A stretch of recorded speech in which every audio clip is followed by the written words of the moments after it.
नमस्कार मित्रों, आप सभी का स्वागत है। सा विद्या या विमुक्तये।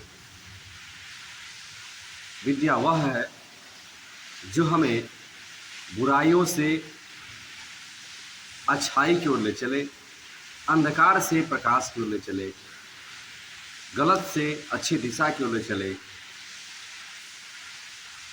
भ्रष्टाचार से मुक्त स्वभाव की ओर ले चले और प्रकृति से प्रेम करने वाले विचारों से उत्प्रोत करे। वही हमारी विद्या। और यदि मान लिया जाए कि हम चाय पीते हैं, चाय पीना स्वास्थ्य के लिए खराब हो, उसके बाद भी चाय पीते हैं, तो ज्ञान नहीं है। आज जो आधुनिक काल जो विद्या का अध्ययन हम कर रहे हैं, इसमें न गुरु शिष्य का कोई संबंध है, माता पिता के प्रति न कोई संवेदना है। बच्चे पैदा लेते ही एकांत रहना शुरू कर दिए हैं, पैदा लेते ही माता पिता से दूर होना शुरू कर दिए हैं और माता पिता ही बच्चों को दूर करना शुरू कर दिए हैं। इसके पीछे इसके मूल में क्या है? इसके मूल में यह है कि जिस प्रकार मैकाले की शिक्षा नीति को हम अपना रहे हैं, उससे हम मानव नहीं बना रहे हैं, हम देवता नहीं बना रहे हैं, हम मशीन बना रहे हैं। और मशीन में आप सोचते ही हैं कि फीलिंग नहीं होती है। हाँ ठीक है, एआई जो है बन रहा है, इससे फीलिंग भी आ रही है, लेकिन वह प्रकृति से प्रवृत्त नहीं है।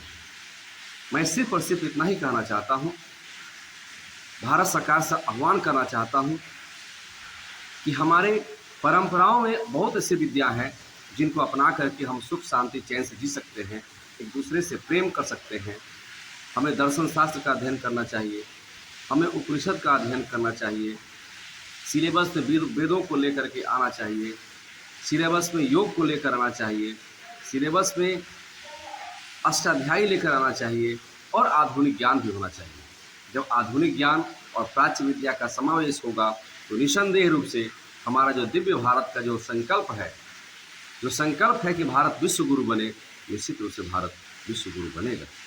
या विचार कीजिए कि जब हमारे यहाँ गुरुकुली परंपरा थी तो हम विश्व पर शासन करते थे, विश्व के लोग आकर के हमारे यहाँ अध्ययन करते थे। आज की स्थिति कितनी विपरीत हो चुकी है। इसके मूल में क्या है? इसके मूल में है कि अपने ज्ञान, अपने ऋषि परंपराओं के प्रति हमारी कुंठित भाव हो गया है। हम सोचते हैं कि भाई इसे पुरानी विचारधारा है। नहीं, यह पुरानी विचारधारा नहीं है। यह काफ़ी सर्च करने के बाद, काफ़ी शोध करने के बाद तब जाकर कोई निर्णय लिया जाता है क्या सत्य है, क्या असत्य है।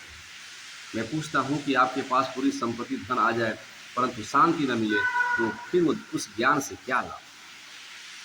आपको आईएएस बनते हैं, आप डॉक्टर बनते हैं, आप एसपी बनते हैं, आपके मन में पूरा शुरू से ही अभाव रहता है कि जब इस पद को सुशोभित करेंगे तो अच्छा पैसा कमाएंगे, घूस कमाएंगे। इस मानसिकता को कैसे दूर की जा सकती है? इस मानसिकता को जो हमारी प्राच्य विद्या है उसको अपना कर ही दूर की जा सकती है। अतः आप सबसे विनम्र प्रार्थना है कि आप सब अपने अंदर पहले स्वयं, सरकार तो बाद में करेगी, हमें अपने जो टेक्स्ट बुक्स है, हमारे जो धार्मिक ग्रंथ हैं उसका हम अध्ययन करें। रामायण का, गीता का, महाभारत का, महापुरुषों की बात को सुने, महापुरुषों के तस्वीरों को अपने घर पर लगाएं और पुस्तकों को लेकर के रखें, बच्चों को इससे संपर्क कराएं।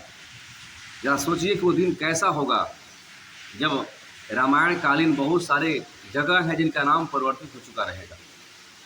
तब लोग कहेगा अरे ये तो काल्पनिक है, ऐसा था ही नहीं, यही तो षड्यंत्र है।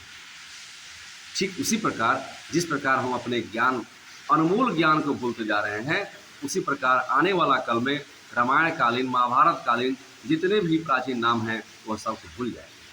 हमें सजग होने की आवश्यकता है कि हम आने वाला कल में शांति से जिएं, शांति से जीने के लिए समाज में व्यवस्था बनाएं।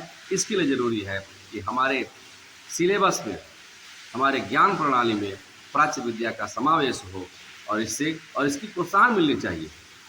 इसके लिए सरकार अपने तरफ से प्रयास करे। इसी प्रार्थना के साथ मैं पुनः अपनी वाणी की विराम देता हूँ। तब तक के लिए जय हिंद, जय भारत, भारत माता की जय।